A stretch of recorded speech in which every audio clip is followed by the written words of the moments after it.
Keeping up to date with environmental legislation can be a difficult task, with new legislation and amendments to existing regulations occurring all the time. During my recent consultancy work, I've come across many environmental managers, consultants and auditors who were not aware of the changes to fundamental waste regulation which occurred over a decade or more ago. Don't be that person. Don't. Let's take a look.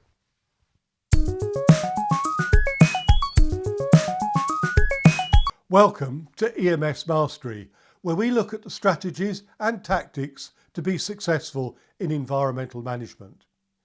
If we're meeting for the first time, my name is Andrew Marlowe. Now, don't get me wrong, there's a lot of environmental legislation out there, and it doesn't seem to stop. Particularly with Brexit here in the United Kingdom, there will be a whole slew of new legislation to replace European Union regulations and directives.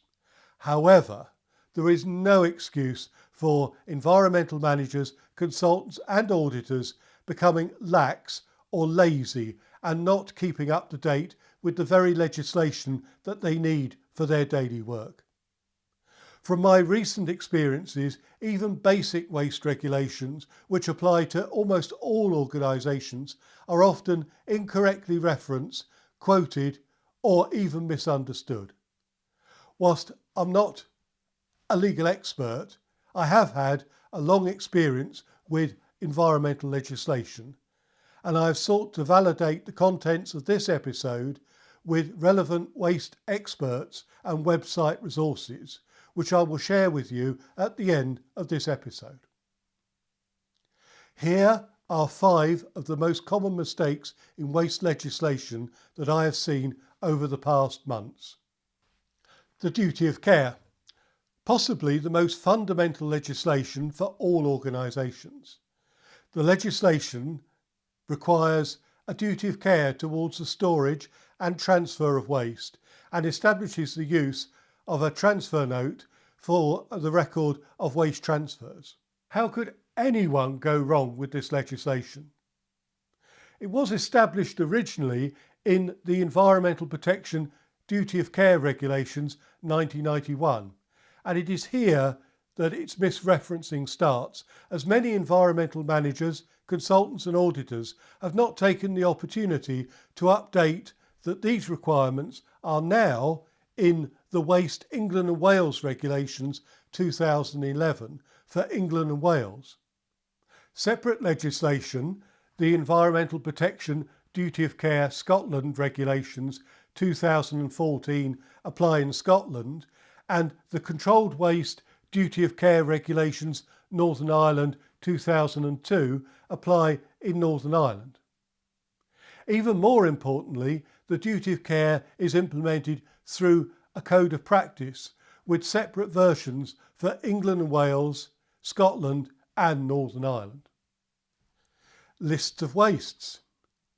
In order to meet EU legislation and to aid the completion of the duty of care transfer note with a 6-digit waste code, legislation in the form of the List of Wastes England Regulations 2005 came into force. However, this legislation has been revoked in all home nations within the United Kingdom by amending legislation related to hazardous waste, as these waste codes are also used on the Hazardous Waste consignment note.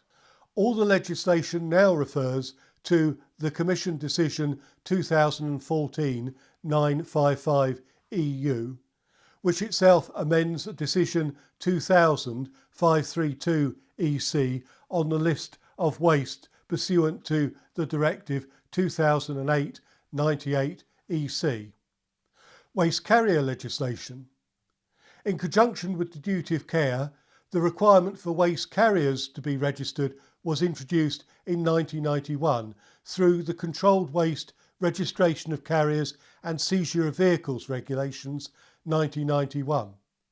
These regulations have been revoked and replaced by the Waste England and Wales Regulations 2011 for England and Wales for the registration requirements, and the seizure of vehicles in the Control of Waste dealing with seized property England and Wales Regulations 2015.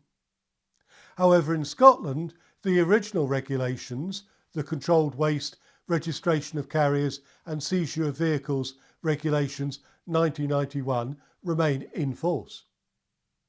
Within Northern Ireland, there are two regulations covering the registration and seizure functions through the Controlled Waste, Registration of Carriers and Seizure of Vehicles Regulations, Northern Ireland 1999, and the Controlled Waste, Seizure of Property Regulations, Northern Ireland 2013.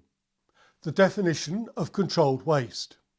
Originally, the Controlled Waste Regulations 1992 were used to define controlled waste and to classify waste as being either household waste, industrial waste, or commercial waste. These original regulations were replaced by the Controlled Waste England and Wales Regulations 2012 for England and Wales, although not in Scotland, where the 1992 regulations remain in force. Northern Ireland has the Controlled Waste and Duty of Care Regulations, Northern Ireland 2013. Hazardous waste.